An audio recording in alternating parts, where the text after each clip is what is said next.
দেশজুড়ে শেখ মুজিবুর রহমানের মুরাল ও ভাস্কর্য তৈরি করে সরকারি টাকা অপচয়ের অভিযোগ অনুসন্ধান শুরু করেছে দুর্নীতি দমন কমিশন দুদক। এছাড়া মুজিব কিল্লা নির্মাণ করে ২,০০০ কোটি টাকা তছরূপের অনুসন্ধানও করবে সংস্থাটি। এ বিষয়ে আলোচনা করতে এই মুহূর্তে রাজধানীর মোহাম্মদপুর থেকে আমাদের সাথে যোগ দিয়েছেন দুর্নীতি দমন কমিশন দুদকের সাবেক মহাপরিচালক মইদুল ইসলাম। জনাব মইদুল ইসলাম, আপনাকে স্বাগত জানাচ্ছি ইন্ডিপেন্ডেন্ট টেলিভিশনে। আপনার কাছে একটু জানতে চাই যে শেখ মুজিবুর রহমানের মুরাল ও ভাস্কর্য তৈরিতে সরকারি টাকা অপচয়ের অভিযোগ অনুসন্ধান শুরু করেছে দুদক, যেমনটি আমরা প্রতিবেদনে দেখাচ্ছিলাম। আসলে এই অনুসন্ধান এতদিন পরে কেন? জি, ধন্যবাদ আপনাদের এবং দর্শকদের।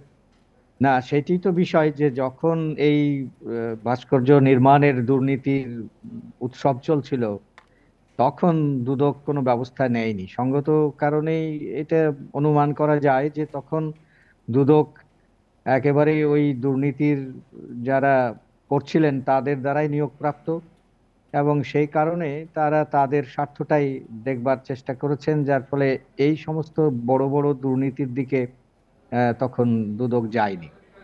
এখন এই পট পরিবর্তনের প্রেক্ষিতে এই পট পরিবর্তন যদি না হতো তাহলেও হয়তো বা এই দিকে দুদকের নজর পড়তো না বা অনুসন্ধানে যেত না। এখন এইটি একটি ভালো যে দুদক দেরিতে হলেও ব্যবস্থা শুরু করেছে, অনুসন্ধান জন্য গৃহীত হয়েছে। এখন তারা যদি অনুসন্ধান করে এই ধরনের দুর্নীতির গুলো বের করতে পারেন, প্রকৃত অপরাধীদেরকে যদি আইনের আওতায় আনতে পারেন, তাহলে পরবর্তীতে আর কোনো সরকারের আমলে এই ধরনের অপ্রয়োজনীয় কাজে সরকারি অর্থ অপচয় করবার মতন আপনার প্রকল্প গ্রহণ করা হবে না। জি, এই যে মুজিব কিল্লা নির্মাণ করে ২,০০০ কোটি টাকা তছরূপের অনুসন্ধানও শুরু করবে দুদক।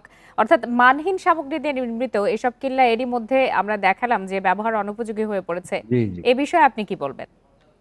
না, দুটো একই ব্যাপার যে আপনার অতগুলো কেল্লা দরকার ছিল কিনা এবং সেই কেল্লাগুলো ব্যবহার উপযোগী ছিল কিনা, সেইভাবে তৈরি করা হচ্ছিল না সেটি তো রিপোর্টে আছেই। এরপরে এতগুলো রাখবার দরকার ছিল কিনা, সেই প্রকল্প একটা কেন গ্রহণ করা হলো, এটার পারপাসটা কি, সেইটা একটা বিষয় আছে।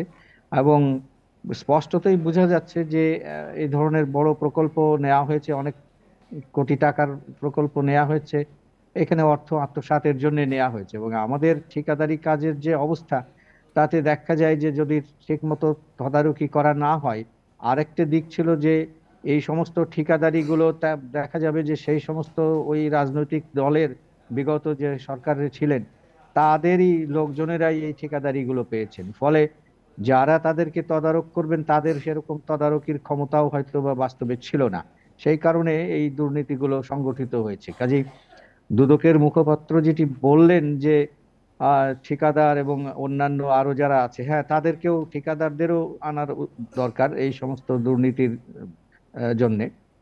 জি, মইদুল ইসলাম, দুদক কি ক্ষমতাসীন ও প্রভাবশালীদের বিরুদ্ধে অনুসন্ধান বা তদন্তে ভয় পায় কিনা কিংবা প্রভাবিত হয় কিনা? কারণ আমাদের প্রতিবেদনে যেমনটি দেখালাম যে ১৫ বছরে ১০,০০০-এর বেশি মুরাল বা ভাস্কর্য স্থাপন করা হয়েছে। সেক্ষেত্রে তো বলতে গেলে বছরে গড়ে ১,০০০টি এইসব স্থাপনা নির্মিত হয়েছে।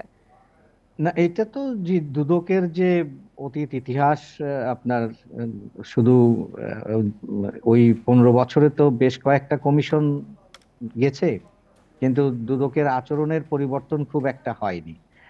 মানে যেই সরকারের আমলে থাকে সেই সরকারের আমলের দুর্নীতি অনুসন্ধান করার কিংবা মামলা করার সাহস কোনো কালেই হয়নি। এখনো হতো না যদি এই পট পরিবর্তন না হতো, যদি সরকার পরিবর্তন না হতো, তাহলে হয়তো বা হতো না। কারণ দুদকে সেই সমস্ত আপনার মানুষদেরকেই নিয়োগ দেওয়া হয় যারা সরকারের মেজাজ মর্জি বুঝে সরকারের সাথে চলবেন। এখন যে করা হচ্ছে সেটিও একটি কারণ, যে এখন সরকারের চাওয়া হচ্ছে যে এই সমস্ত দুর্নীতি ধরা হোক, এবং সেই জন্যে দুদক এখন সেটি ধরছে বলে আমরা দেখছি। জানি না ভবিষ্যতে কি কতদূর এগুতে পারবে, এটা কতদূর সম্পন্ন করতে পারবে, শাস্তির আওতায় নিয়ে আসতে পারবে, কিংবা বিচার শেষ হবে কিনা, শেষ হলে সাজা খাটানো যাবে না, রাষ্ট্রপতির ক্ষমা পাবে, এই সমস্ত অনেক প্রশ্ন পরবর্তীতে আছে। জি, জনাব মইদুল ইসলাম, আপনার বক্তব্য পরিষ্কার। আপনাকে অসংখ্য ধন্যবাদ আমাদেরকে সময় দেওয়ার জন্য।